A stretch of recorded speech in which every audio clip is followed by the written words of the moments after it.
Here we go. Well, good morning, everybody. Sorry about the late start. Let's see here. We've got, I hope your weekend was okay. I know you did, physics, other classes. You in section 1? You 8 a.m. or 11 a.m.? There we go. That way. Start this one over here. Again, that's just labs coming back at you, for those of you that turned them in.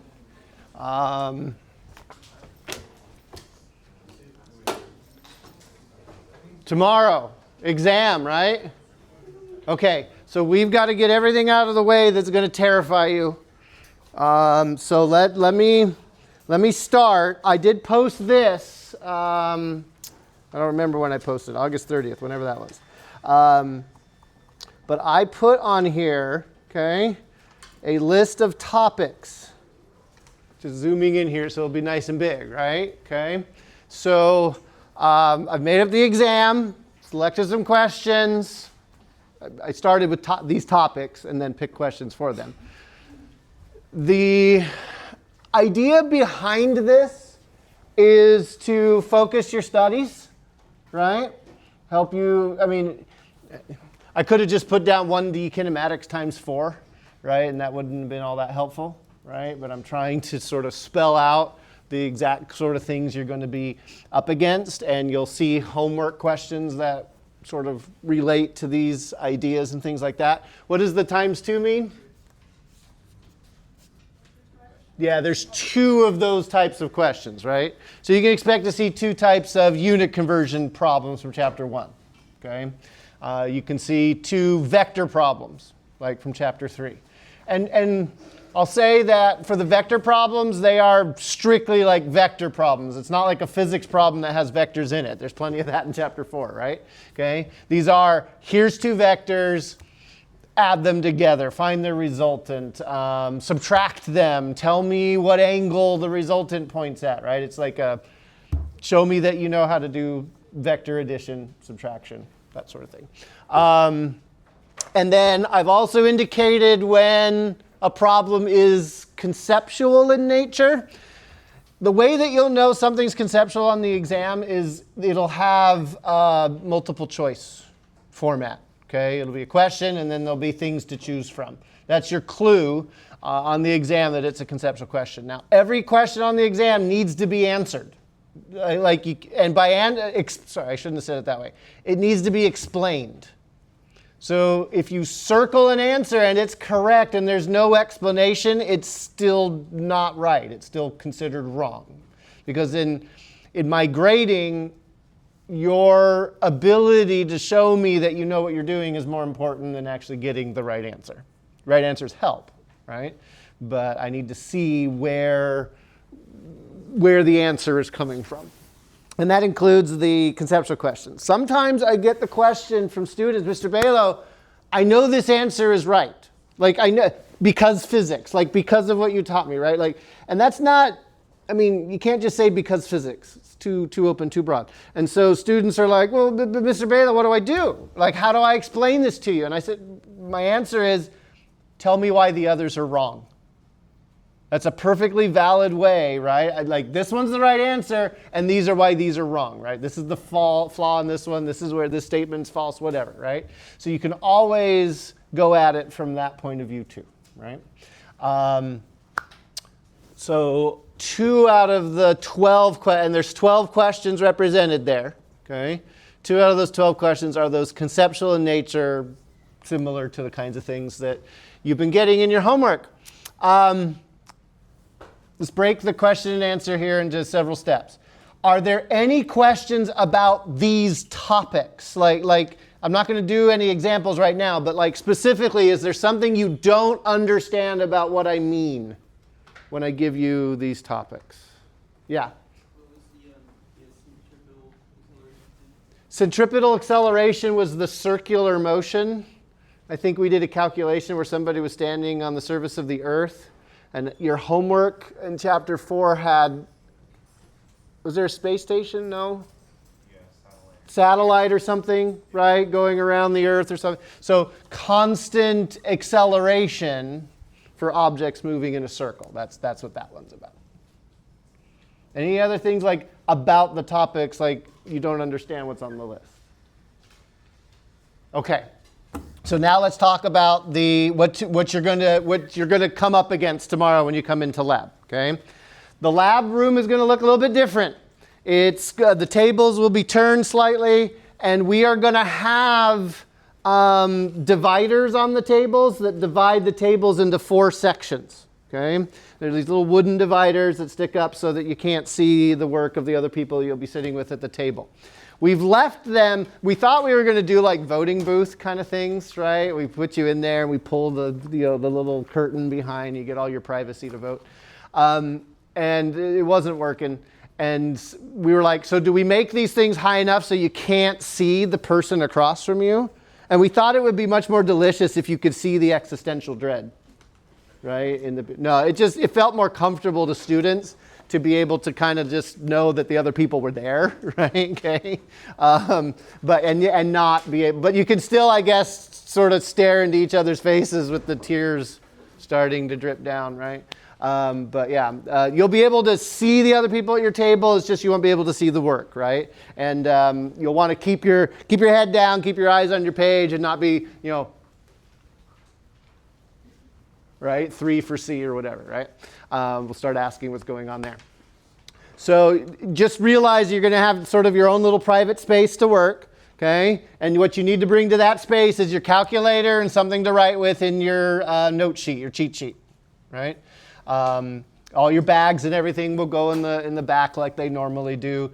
You're going to put all your devices, like your cell phones, laptops, everything is going to be turned off. I prefer at a minimum, like airplane mode, because personally, I don't like sitting there listening to the things buzz, right? Okay, they might be silent, but we can hear the buzzing, right? So just try to get them into a mode, focus or airplane, where there's just no notifications happening, or off is better. Those go in your bag so that you're all safe. There's no question about whether or not you're using an unauthorized device. And then we will start the exam. We'll do a little bit of orientation, and then we'll get you started, okay? So that's kind of what the atmosphere is like. It tends to be quiet, right? And you can hear, you can just hear the brains burning, right? As you sit there and start doing the exam. Yes?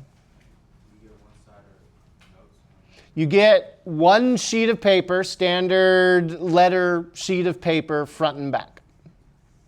Okay? That's what you can bring. We'll talk a little bit more about that in a second. Do you have any questions about the experience, about the format of the exam, about grading? Like what do you need to know right now to calm you down? Yes? How many are multiple choice and how many are... So the conceptual ones that are listed up there are the multiple choice ones, right? So there's 2, right? The rest of them are more like homework style-ish problems, right? I don't know why this decided to go there. But yeah, they're like sort of the homework stylish problems. We work something out. Yeah? Is there partial credit on the column or no? I know you said no,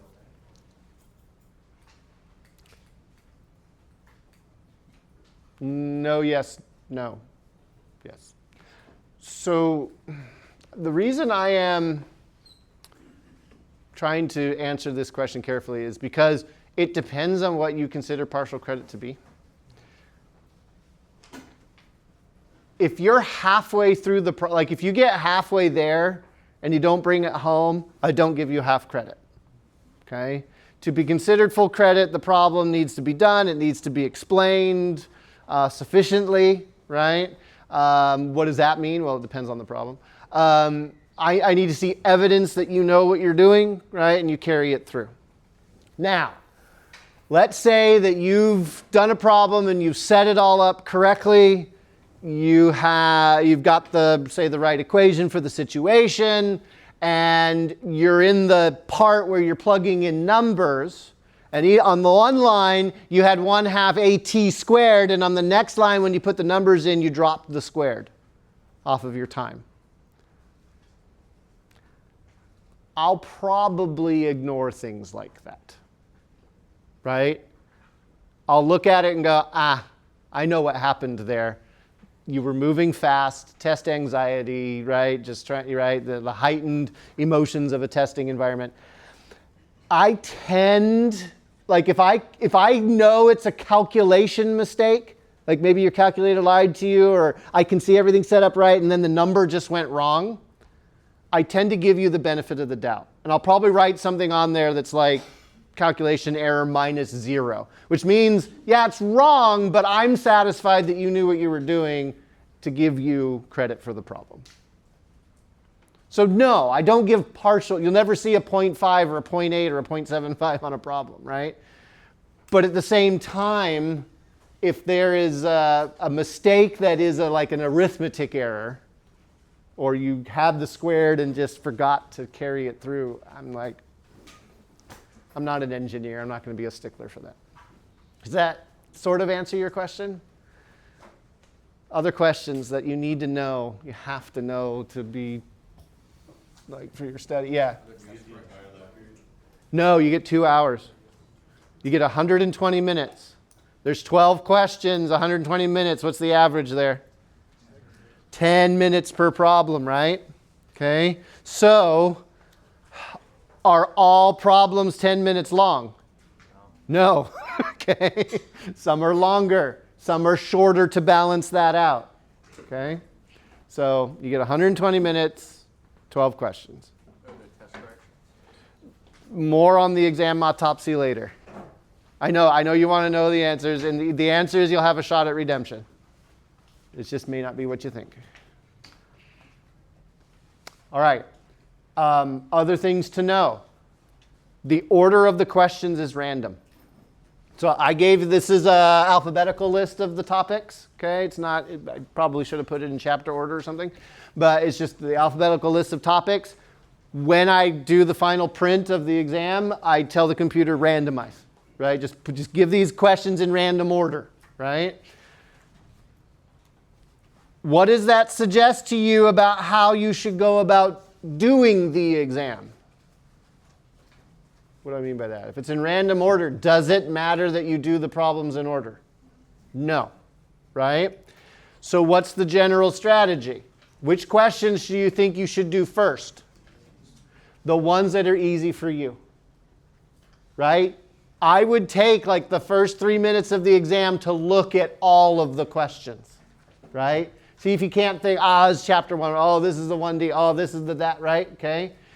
And then, like, you're good on vectors, just get those vector ones and knock them out of the way, right? Unit conversions, boom, let's get those done, right? If you struggle with chapter 4 problems, right? Save those till later.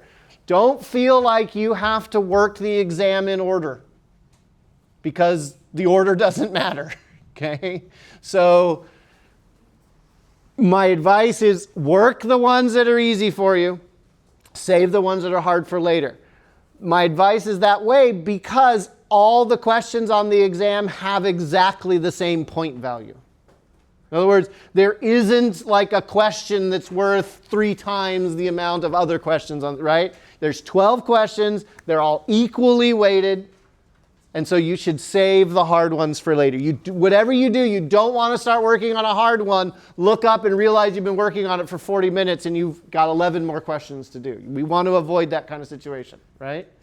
So be tactical in looking at the question and going, okay, I'm going to save this one for later.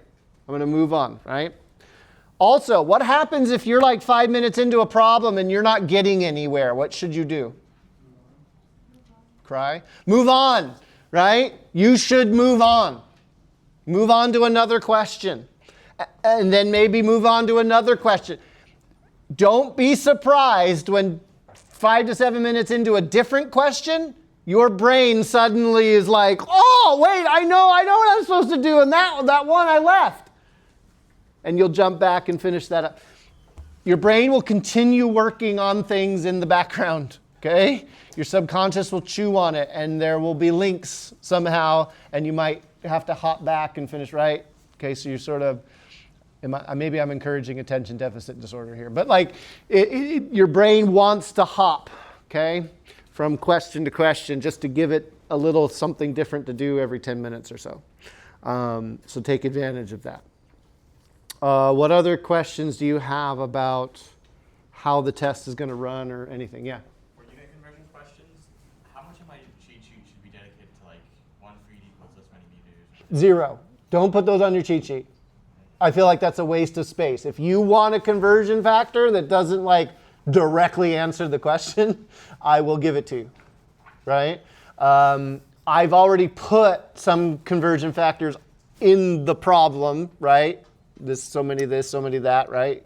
So ideally you won't need any, but that doesn't mean I don't make mistakes and forget things, right? So like if you come up to me, and it happens all the time, and don't be embarrassed, right? People come up to, how many seconds are there in a minute?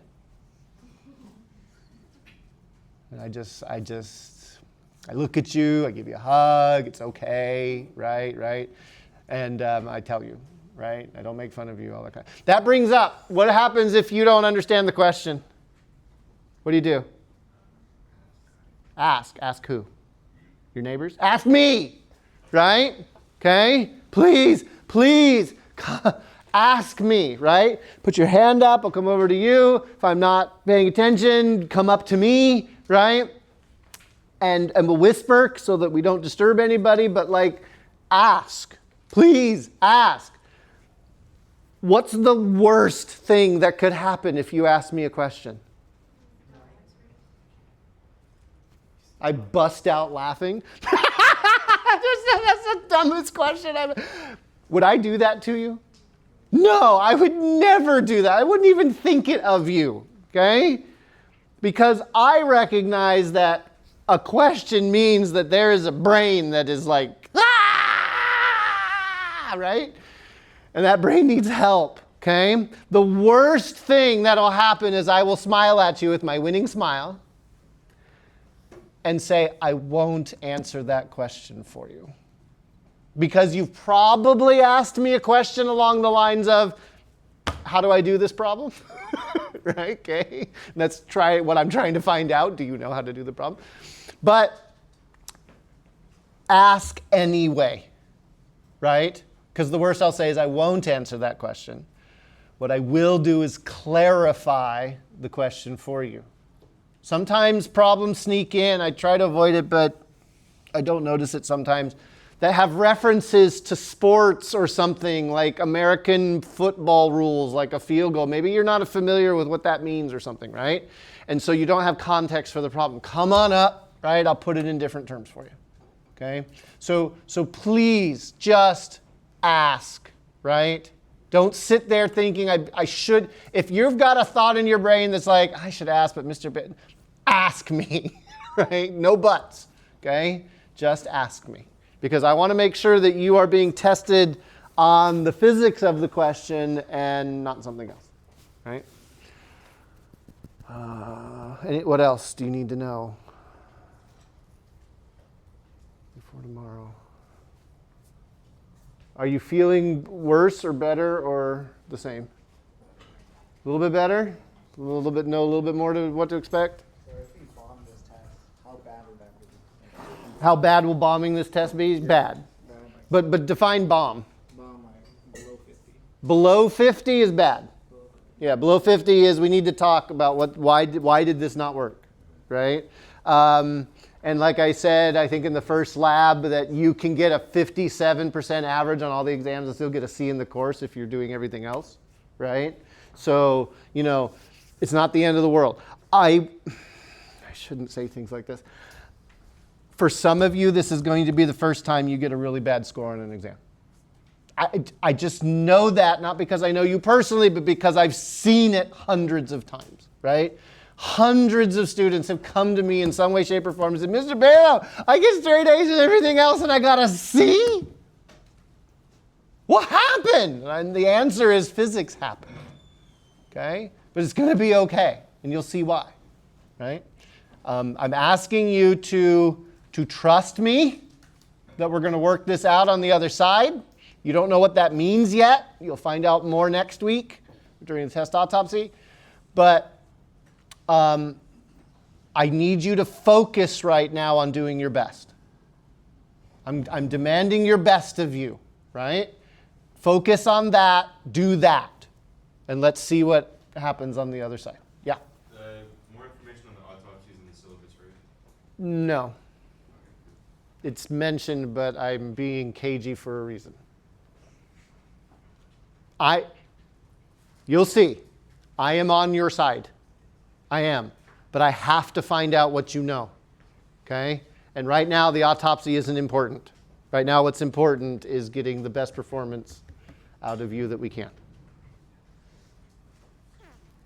Okay. You will be required, and I reference it. It's in the syllabus, it's in the first unit, and I linked it in this information right here, okay? This was in like my 5th or 6th year of teaching. I know it's hard to see on the screen, but a student sent this to me. They found it on the internet. Failblog.org was a wonderful site. And this apparently was posted on the door of an engineering department at a school by a student. And I can tell this student is frustrated about something, okay? It says, if you cheat in engineering classes, you will kill people later. For your own sake and everyone else, quit or learn the material. Okay? I agree with this statement. Actually, I know of specific cases where people falsified their calculations and it led to human injury and death. Okay? In STEM fields, the integrity of our work, the integrity of our data, whether we have taken data from somebody else and used it or we've come up with our own data, being able to cite these things, be able to report and with confidence say this is my work or this is the work of a collaboration is paramount. If you are caught falsifying information or passing off somebody else's information as your own, the consequences are career-ending. The president of Stanford, the high person over like Stanford, big deal, big school kind of thing, lost his job 2 months ago because it was discovered that like 15 years ago, he falsified information in a journal article that he had published. Boom, he's out. There's just zero tolerance for it. I have zero tolerance for it. And so to that end, I'm going to have you write this pledge on the front page of your exam. It'll be the first thing you do. You put your name on it. I'm going to have this up in the room and you're going to write this down. Now, am I naive enough to believe that this is going to solve the cheating problem? No. Okay. I'll still do the teacher thing, like wander up and down threateningly, in the room and, right? Watch what you're doing. But you need to know something about this pledge. First of all, you want to take a guess as to who wrote it. Not me.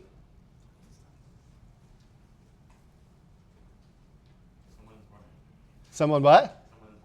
Someone important? Oh, probably the most important people I can think of. Your wife? That was good. Okay. I should clarify. The most important people I can think of at a school. The dean? Not important at all. Love my dean. Not important. What? The janitors? They are very important, aren't they? But yeah, no, they didn't write this. Say that aloud. The students. This honor pledge came about at a school that had a big cheating scandal / problem. It was almost like endemic in the student population. And the administration decided that in order to work the problem, they needed everybody at the table. This couldn't be like just the administration, going out with 2x4s and hitting people that had cheated or something like that. And so they asked the students what they thought about the situation and how they could remedy it. And the students came up with this idea.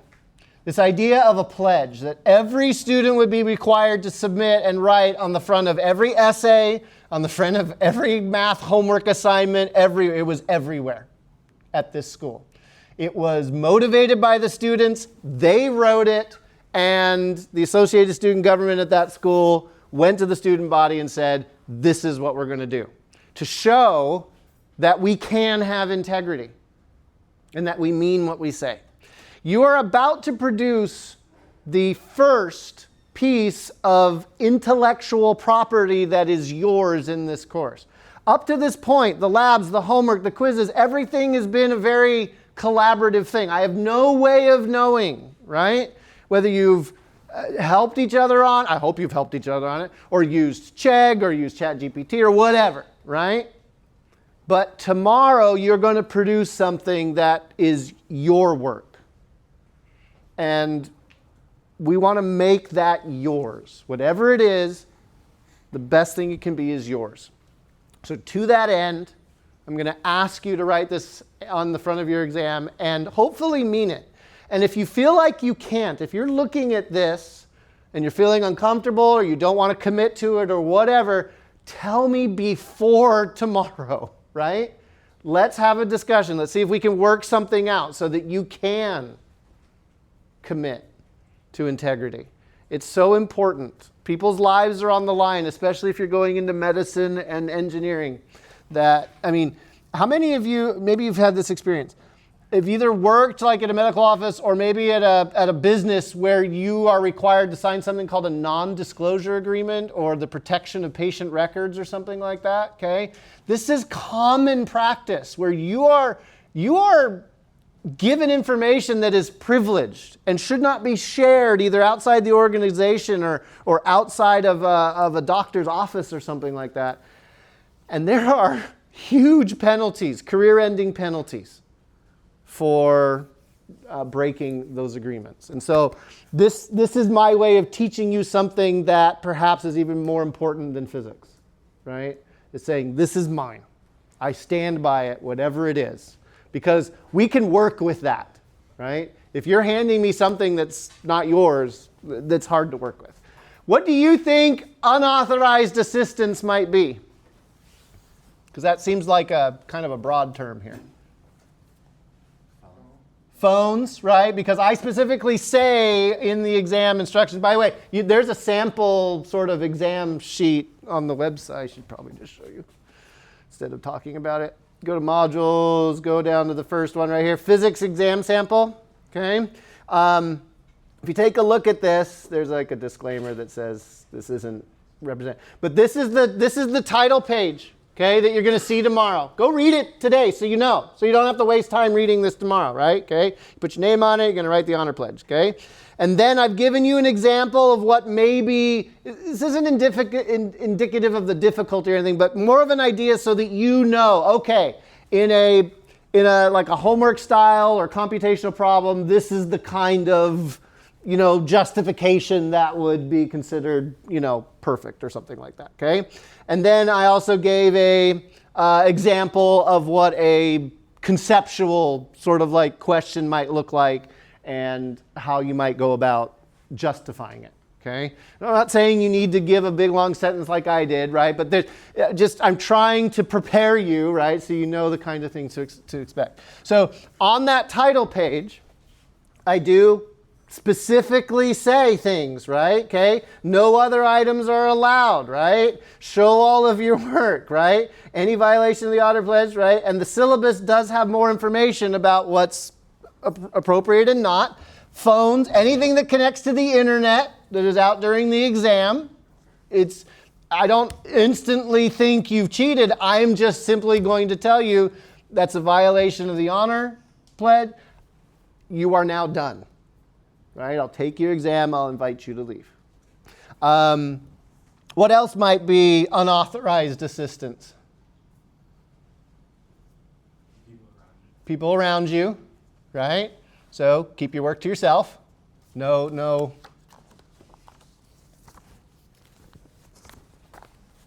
Right? What else? Extra paper besides The extra papers besides the cheat sheet? Yeah, because that's not allowed. You walk out, so you're in the 8 a.m. section, you walk out, somebody there from the 11 a.m. section standing here. How'd it go? What was it like? Is that unauthorized assistance? Yeah. Now, I'm not asking you to lie. I'm not asking you to hold back the tear, right? Because if you just walked out of the gauntlet, I'm not asking you to just go, it's okay, it's fine, right?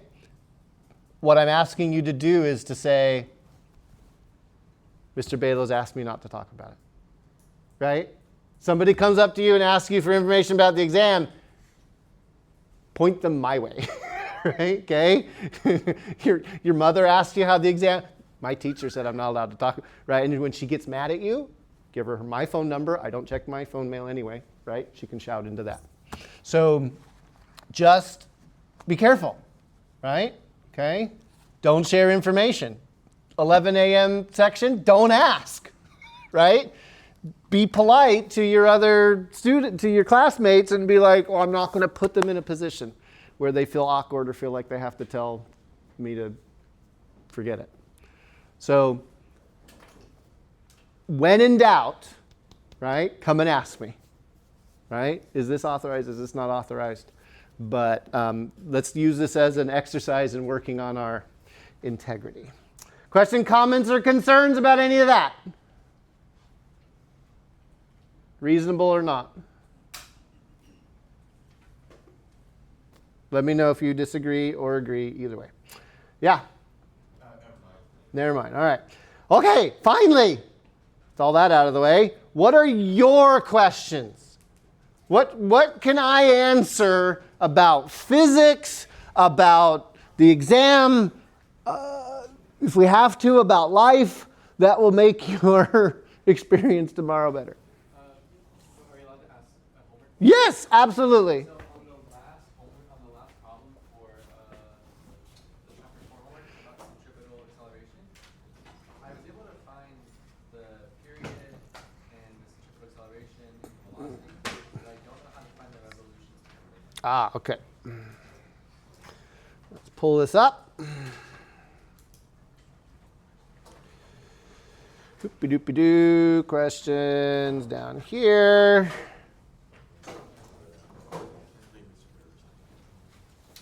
This astronaut that's rotated in a horizontal centrifuge. Yeah. This is the problem. It was just B I couldn't do. I was able to do A and C. I don't know if I'm putting it How many revolutions per minute are required to produce this acceleration? This is the part, this is where I was having technical difficulties earlier. See if I can get it to work. Nope. I'm going to do this one on the board, and then I'm going to capture it into my notebook. That's how I'm going to have to do this one. Sorry, I gotta figure out why it's not letting me snap pictures and put them on my iPad. Okay, so we're doing B, right? Yeah. Okay. We know A. What was A? What was the astronaut speed? How many revolutions per minute, right? So a velocity, okay, going around this thing is in a meter per second. And we got the, what did you get for your, I know the numbers are different here, but what did you get, Elijah? For velocity, I got 16.94. Okay, so let's just pretend this is 16.94 meters per second, right? Okay. A revolution. How far is what's the distance we travel for one revolution?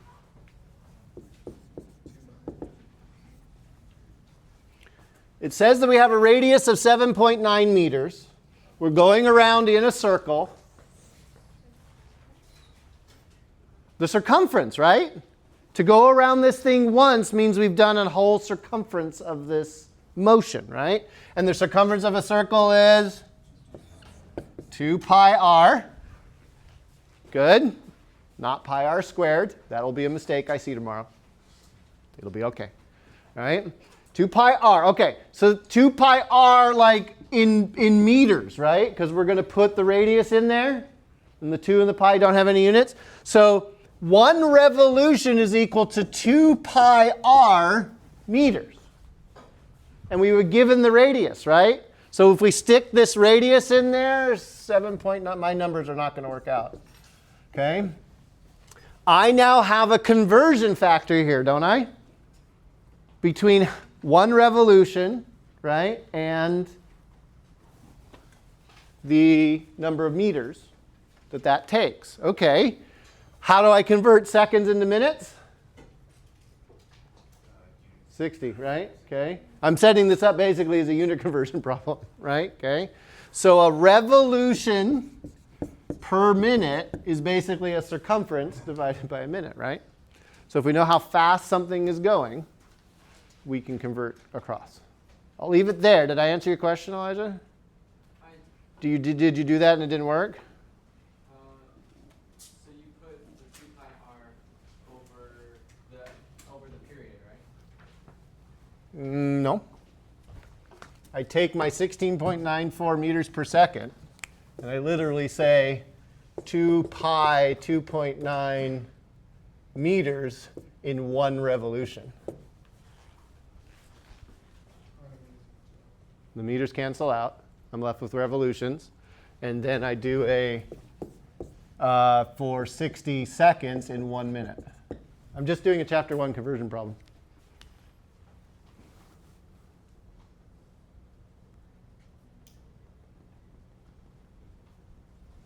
You can go at it from the period. That's another way to do it. Because a period is a cycle per second, a cycle per time. And then 1 cycle is 1 revolution per time. So you can do it that way. But the concept here, I think, is a little bit more of a direct. Did I answer your question? Yeah, I see. Process it. If it's still not coming out right, there could be a Wiley plus issue. Oh, no. But yeah, just. Yeah, I'm sure it's right. Okay, all right. Other questions? Number 8 on chapter 2, it asked for initial velocity, and when I solved it, I got the same number but negative. But the answer was positive. I'm guessing, did they ask for, did they ask for velocity or did they ask for magnitude? Initial velocity. Did they? Let's see if they weren't clear with their English. You said chapter 2, right? Yeah. Yeah, unfortunately I can't open the chapters simultaneously. They swear it's a feature, not a bug. Chapter 2, you said which one? Number 8. 8.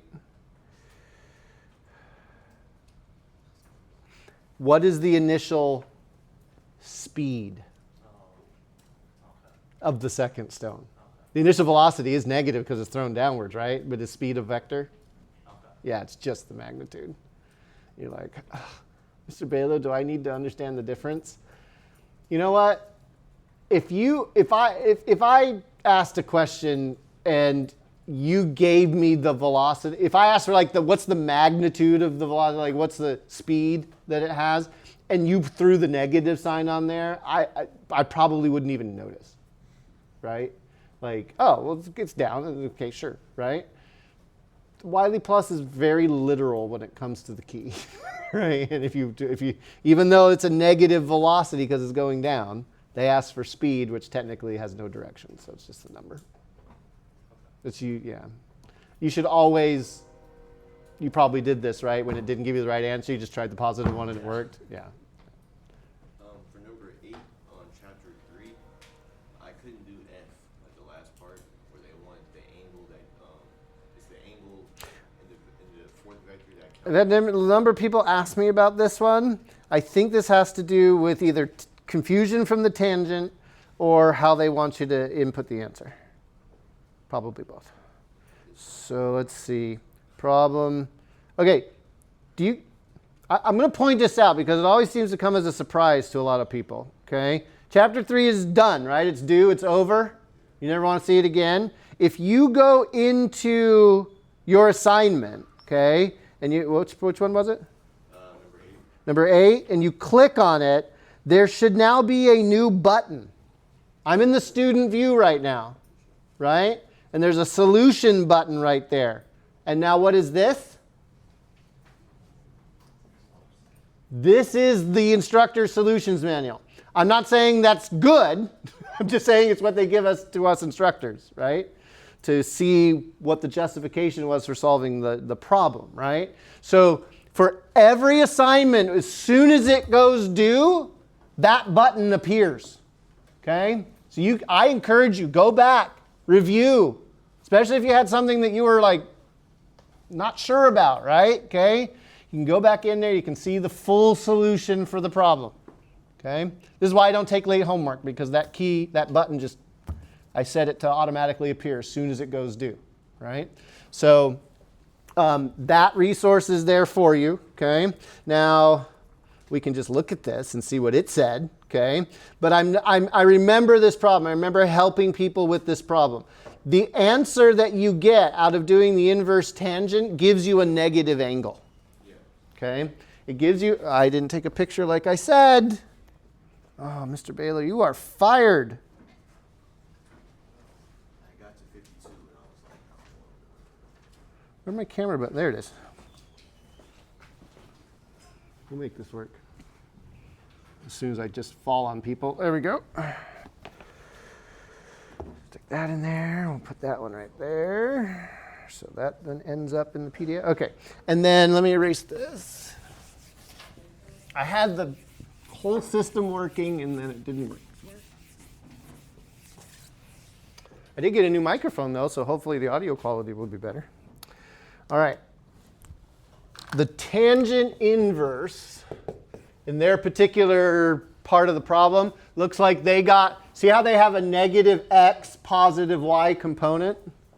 So it would be in their problem, negative 31.36 all over 40.14. 40.14, there we go. When we do this in the calculator, you get a negative 52 degrees. Okay? Tangent, I warned you about this before, but maybe it didn't stick. Tangent doesn't know where it is. Tangent can't tell the difference between the first and the third quadrant and the second and the fourth quadrant. In other words, we know that the vector we have has a negative x, positive y components. So what quadrant is this vector going to be in? It's going to be somewhere up here in the second quadrant, right? A negative, if you ask the tangent for an angle and it gives you a negative angle, tangent it will always reference from the horizontal axis. But a negative angle means you have to go clockwise with that angle. So negative 52 could either be below the positive x-axis or above the negative x-axis. The negative angle is a clockwise rotation.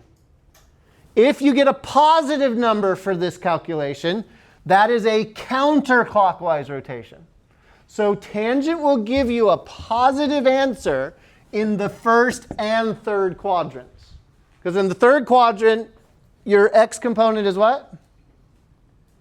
Negative, and your y component is negative. And you put a negative and a negative, that becomes positive, right? So tangent doesn't know if it's in first or third, and it also doesn't know if it's in second or fourth. Is it tangent inverse? Are the components flipped? I did it backwards. Thank you. See, there's advantages to writing on the whiteboard because I can just erase it and make it. Oh, I can do that on my iPad too. Okay. 31.36. There we go. Thank you. Okay. But my point stands, right? A negative value in the tangent will give you a negative angle, which means you're going to end up either in the fourth or the second. A positive angle means you're ending up in the first or the third. So how do you know where this angle is? Draw the picture. Okay, just draw the picture. Draw this picture, right? I know I have to be up here, right? So if I'm in the second quadrant, if this is 180, 180 plus a negative 52 would give me the answer. 128, which is the answer that they wanted, right? They weren't going to take 52. They weren't going to take negative 52. Yeah, no, right? Because negative 50, if you give an angle, just the number, that means you are using the positive x-axis as your reference. And so negative 52 would have stuck me down here. So that's wrong, right? So you have to say something like negative 52 from the negative x-axis. That would be perfectly fine. Wiley Plus doesn't accept that answer, but I would. Or you do the 180 plus the negative 52. What if you're in the third quadrant? What do you do? 180 plus. You always add. I don't know why people think that like, oh, if you're over here, you subtract it. No, you add the negative angle. You're always adding 180 if you're in the second or third quadrant. But what happens if you're in the fourth? Add what? I heard it. 360. Tangent always references from the horizontal axis, right? So first quadrant's easy. You don't do anything, right? It's just the angle. Second and third quadrants, you add 180. You might be adding a negative angle, right, into that 180, positive angle. Doesn't matter. You're adding 180. But if you're in the fourth quadrant, you add 360. Because 360 plus a negative 52 would put you at the right angle all the way, the correct angle all the way around. I'm not going to apologize for this. This is not my fault. You take this up with the creators of the universe or whoever put this together, right? Mathematicians. You go blame them for this, right? So, but it's something we have to deal with. And unfortunately, I do not have a touching, not touching quick way to get through that. Okay? With tangent, if ever you see tangent, you should panic, you should fear, and then you should do your due diligence and just draw a picture and get it done. Good question. Did I answer your question? Elijah. Oh, wait, let's do, go ahead, Emma. Chapter 4, Number 6 in chapter 4. This is typically how the review goes, okay? This is the first time you're taking exams, so I had to give you lots of instruction. But normally in a review, you'll just come in and we'll just start like doing homework questions or whatever questions you ask me. You guys are doing excellent asking me questions. Haven't had to give one dad joke yet. Which one was it, Emma? 6? Being loud out there. But I can be louder. Oh, soccer. Okay. The correct kind of football. Let's see. Player. Oh, okay. Brain melt. Are we doing, what are we doing? So it's chapter 4, so we know what? It's got to be some sort of projectile motion problem, right? But do we have other objects in here that are not doing projectile motion?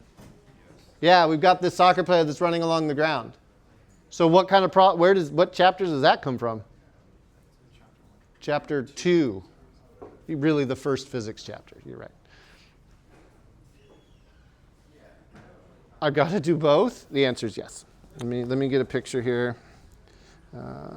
What I did on the board.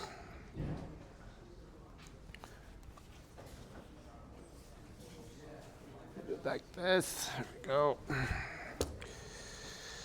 Drop that in there. Whee! All right.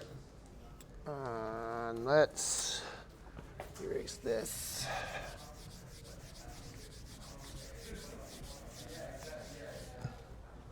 Can you guys close that door for me? That way I won't have to compete. Okay. So, first step. First step when you don't know what to do. What do? Visualize. Draw something. Write a list. It's a soccer player because it has a foot. And it's like doing kind of something like that, right? Starts running to me before it hits the ground. So then we have another player over here some reason they don't have arms. Okay, that this player is going to start running, right? And wants to be at this position. Okay, so they want me to find, like, what is this player's speed? Right? How fast does that player need to run in order to get to this location? Right? It's sort of my overall sort of thing that I know. Okay, what the 17.6? What's that? That's the initial speed, right, of the kick of the ball, right? Okay, they gave me the angle, 43.8, all right, and the 50.7. What the heck is that? It's a distance. I agree with that. That's the distance between these two players, isn't it? So is that like a delta x? Because I got different things going on here, right? I've got what the ball is doing and its acceleration, its speed, but then I have a separate thing for what this player is doing, right? So I do know that this distance is 50.7 meters, roughly half the pitch. And okay, we do know that player number 2 starts running as soon as the ball is kicked, right? Okay. So what do you think the plan needs to, like, what do we need to figure out to be able to answer that question? Time. We need to know how long it takes this ball to get to wherever it's going to go, right? So we need the time of flight. What else do we need to know? We need to know, like, how far the ball gets kicked, right? So I'm going to round this to 50 just because I don't like 0.7s. I'm going to say, like, let's say we kick the ball, I don't know, 30 meters, right? What does that tell us about how far this player needs to go? 20, right? Okay, so obviously we need to find time, like time something I'm going to want, and then like the delta x of the ball, right? I'm going to want to know those two things. So do you see here how my picture is helping me to organize information? Sometimes it isn't always us, but maybe I can start making a list of what I know and don't know about the ball. What do I know? I've been given the initial speed at an angle, so automatically what am I going to do? I'm going to find the components. And it's going to be cosine for x. Why? Because the x component is touching the 43.8. Does somebody have a calculator to do this?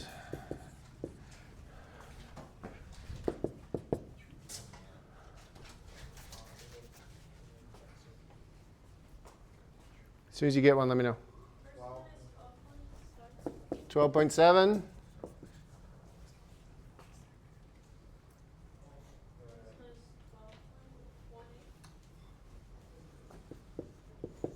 Is there agreement on these? There's a 12.7 and 12.2. Yes? No? Yeah? No? Yeah? Okay, good. I like it. I know those are reasonable because this is close to a 45-degree angle, isn't it? And if it was 45, what would the answers be? They'd be identical. So they're pretty close to the same. So I'm feeling pretty good about that. Okay, so I know that. Do I know the acceleration? Yeah, it's in projectile motion free fall. So negative 9.8 meters per second squared. And let's see. Do I know anything else? Do I know the final speed of the ball? It's not 0.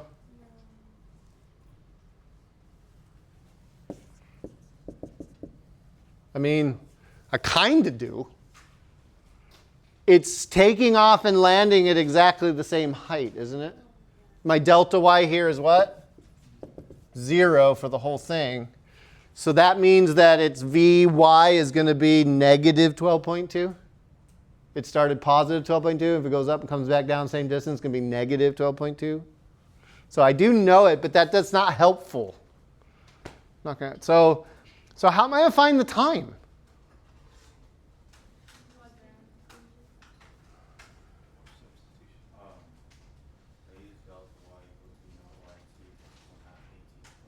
Okay, so that's the second equation, right? We know v naught y. We can solve for t. The delta y is equal to a 0.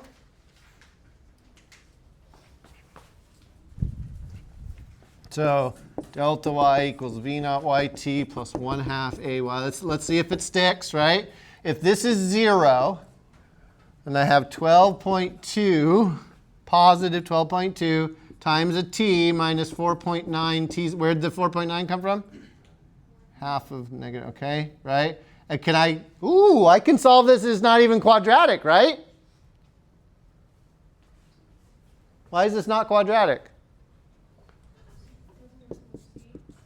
Because I have a t on both sides, and I can cancel one of them, right? So this t, and this becomes positive, which is even better. So what's 12.2 divided by 4.9?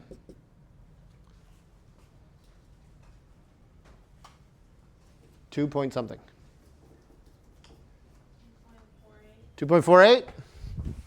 So I'm going with that as my time that this thing is in the air. So now I know how long it went. Can I find out how far it went? Yeah, okay. So how do I find out how far it went? X times time, 12.7 times 2.48. I need that number. Please be less than 50.7.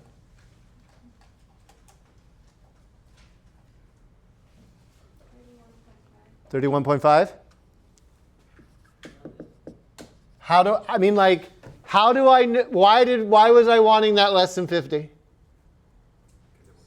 Because then it was a big problem if there wasn't. Okay, maybe I drew it wrong. Maybe it did go further and this person's running the other way. Oh, running to meet the ball. Okay, so I knew it had to be that way. All right, 31 point. Okay, so that, all right. So what does that mean this distance is? What's 50.7 minus 31.5? This is fantastic. I've got the best looking calculator in the universe right now. It's just a little slow. What is this number? 19.2. 19.2 meters. So that's how far this second player has to run. How much time do they get to do it in? 2.48 seconds. So what's the velocity going to be? It's going to be 19.2 meters. It's going to be the distance divided by the time, 2.48. What's that number? 7.7 meters per second.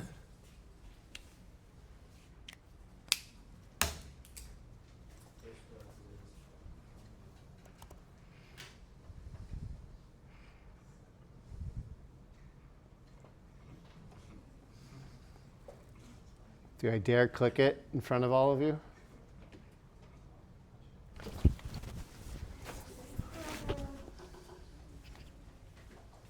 Isn't that annoying? That's super annoying, isn't it?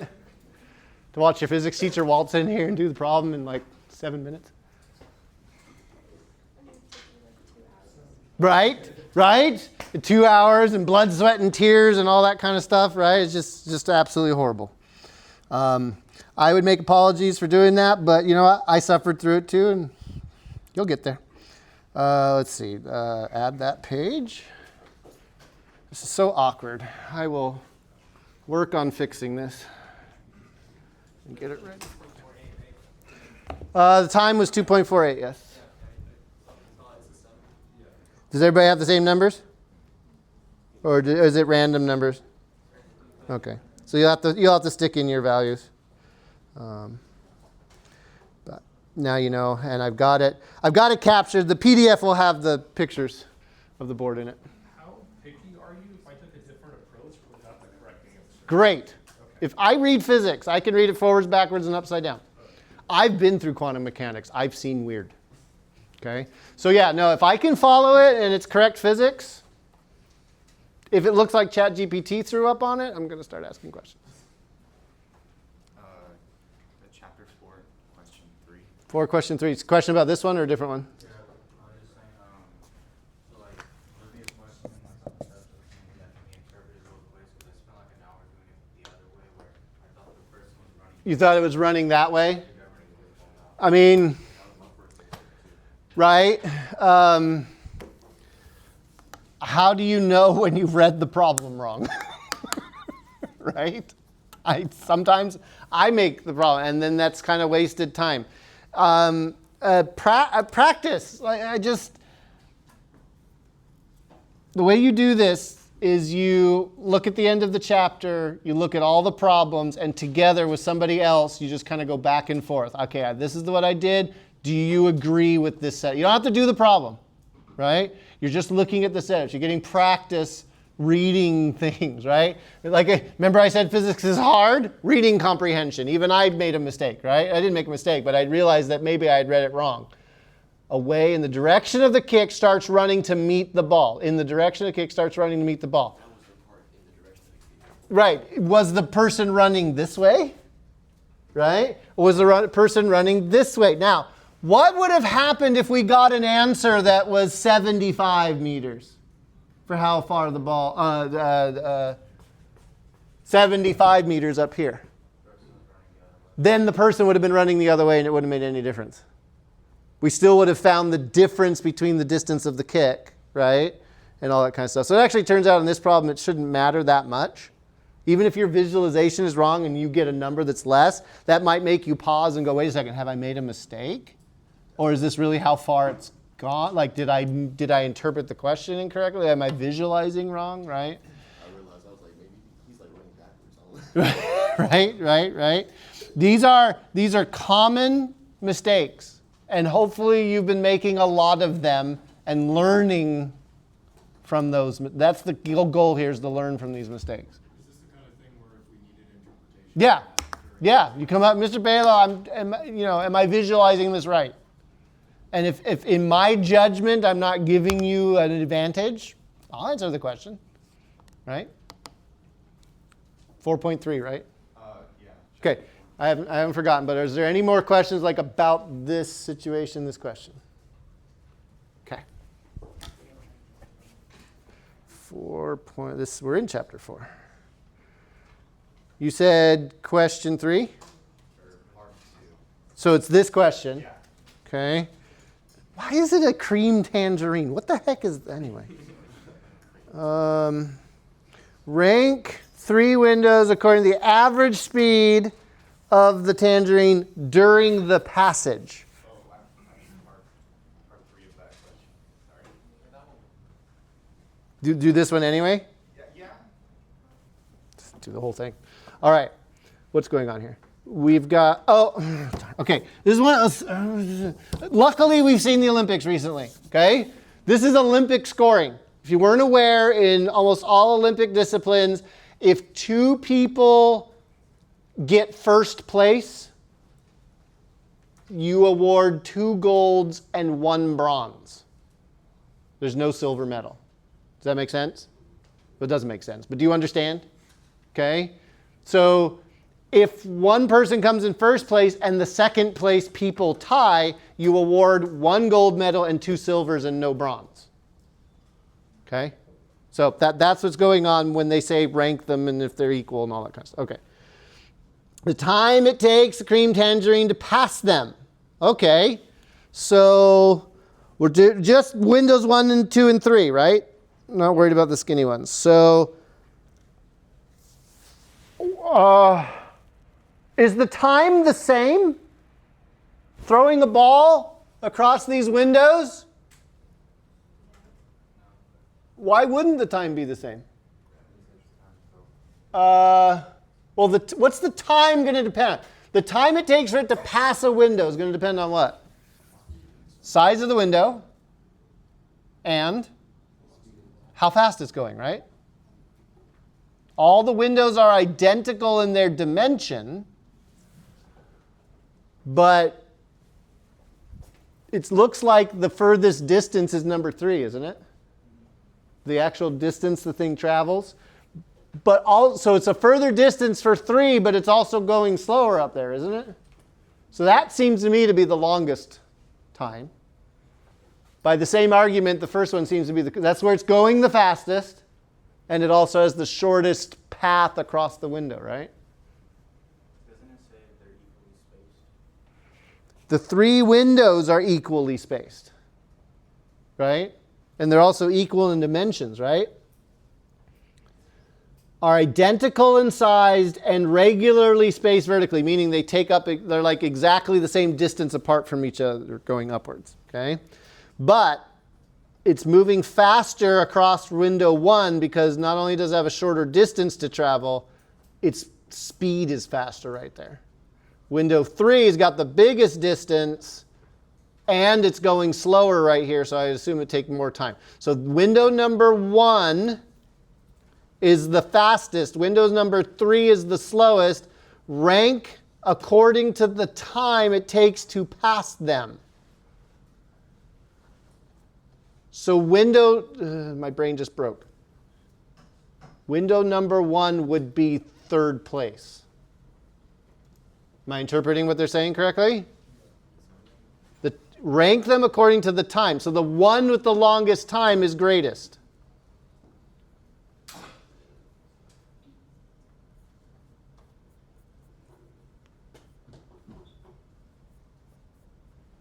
Okay, did that one right. All right.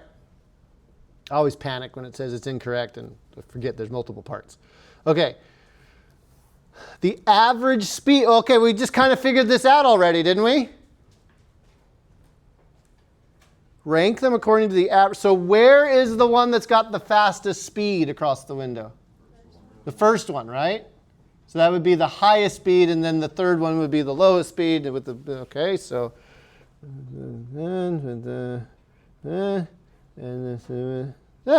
okay. We won't check the answer. I'm pretty sure that's right. Okay. Down past 4, 5, and 6. Identical. And they're spaced now horizontally, right? Rank the 3 windows according to the time the green tangerine takes to pass them. Now, the first 3 were the same height vertically, right? And there was a lot of vertical change. Horizontally, are the speeds any different? There's a vertical difference in speed, right? But since these windows are so narrow, right, the time it takes for it to pass a window is going to depend on the horizontal component of velocity, not the vertical component of velocity. I mean, it does look like 6 takes more time, right? It is moving faster down there. But I have a feeling the answer is the same for all of them. Is that what they said? That's mean. It is bad wording. That is really mean. Okay? In the picture, just looking at the picture here, right? That distance looks like a shorter distance than that distance, which looks like this one's even longer distance and would be moving faster. But again, I'm looking at this with many years of physics and I'm saying, we need to focus on the horizontal component here. Okay? So this question kind of depends on some assumptions you're making in your brain. But the fact that these windows are narrow means the ball is going to pass by the window. It's the x direction that matters here. On 1, 2, and 3, it was the vertical direction that mattered. Here it's the x direction that mattered. And so they're all going to be the same, which means they're all the greatest. It means they all get gold medal. Everybody gets a medal.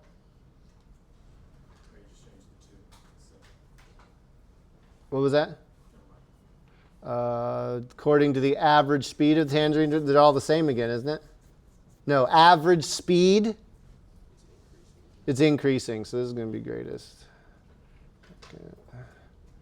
And third. Boom, boom, boom. Got it all right. Okay. Yeah, this was the tricky one. Right there. No, that was not the tricky one. This was the tricky one.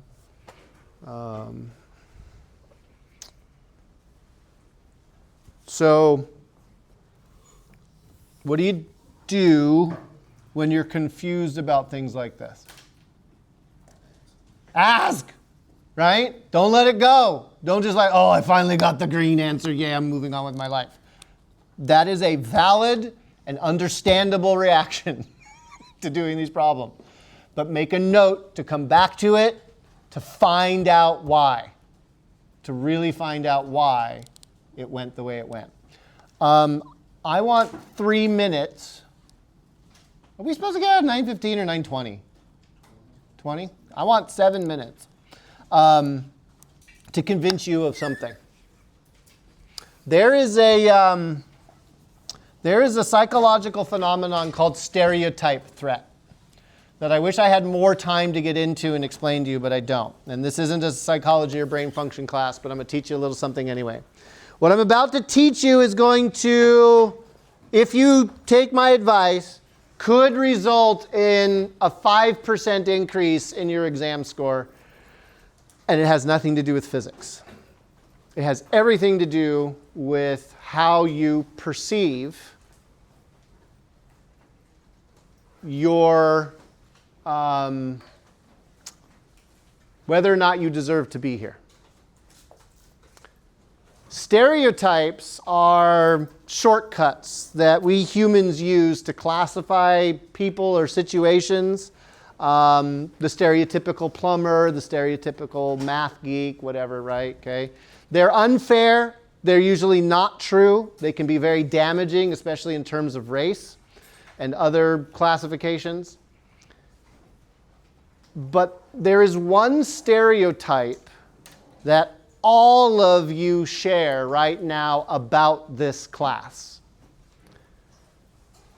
And when you are up against a stereotype, if you've been called a geek or a nerd or made fun of because of the color of your skin or what you wear or what your gender preference is or whatever the case may be, how do you feel?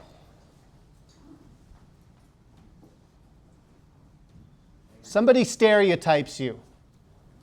How do you feel? Bad. Judged? Misunderstood? These are all negative emotions, aren't they? Stereotypes carry negative emotions. If you're coming into an exam and you have a bunch of negative emotions, what's your score going to be like? It's going to go down, okay? The stereotype you are up against tomorrow, or really you've been up against the entire time in this class, is that physics is only for smart people. It's not. It's for everybody. We humans made it. We humans can do it. And if there's one thing that I know, it's that you deserve to be here. Why do I know that you deserve to be here? It's not hard. What did you do to get into this class? You passed calculus. Right? That was the prerequisite. Not having a Nobel Prize in physics, right? How, if you come in to a class assuming that it's only for smart people and you don't think you are smart, that stereotype threat, the very nature that the stereotype is there and sort of threatening you, when you make a mistake, you get harder on yourself. Oh, I must not be smart. Am I hitting accurately here? I've watched it so often, okay? So how do you overcome this, and how do you convince yourself that you deserve to be here? And I know some of you are sitting there going, Mr. Bailey, you have no idea what's going on in my life. I feel like an imposter in here. I don't understand anything that's going on. You don't have imposter syndrome, okay? This is normal for physics students to think all of these thoughts, but it doesn't change the fact that you deserve to be here. So I invite you today, tonight, at some point, pull out your phone, pull out a piece of paper, whatever it is that lets you get your thoughts down. Make a list. Write a paragraph or two. Do something that lists all the things that you have done to be where you are right now. Pass Calc 1 should be on that list. Overcome high school. Survive high school should be on that list. overcome a difficult personal situation, study hard. Like, I don't know your life, but there are things in it that you have done that have got you to this point with your rear end in this seat right now. Write them down, good or bad. They make up who you are. And as you make that list, I want you to think about everything in your life that has come to this moment and realize that all of those things mean that you deserve to be here right now. It's not about your score. It's not about what you understand. You deserve to be here right now. And then tomorrow, at the start of the class, we're going to do some exercises to help you calm down.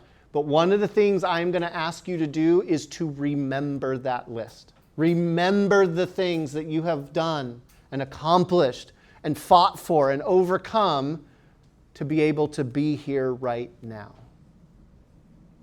That will go some distance to removing that stereotype threat, that, oh, only smart people can do this. I have thousands of pieces of evidence to the contrary. Not that my students aren't smart, okay? But I have watched all kinds succeed and go on and do amazing things in their life. I have all of that evidence on my side, and I hope that you believe me when I tell you that you deserve to be here. Take some time to think about that tonight while you prepare.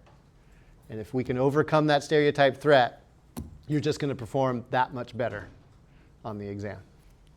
I will see you tomorrow. To ask.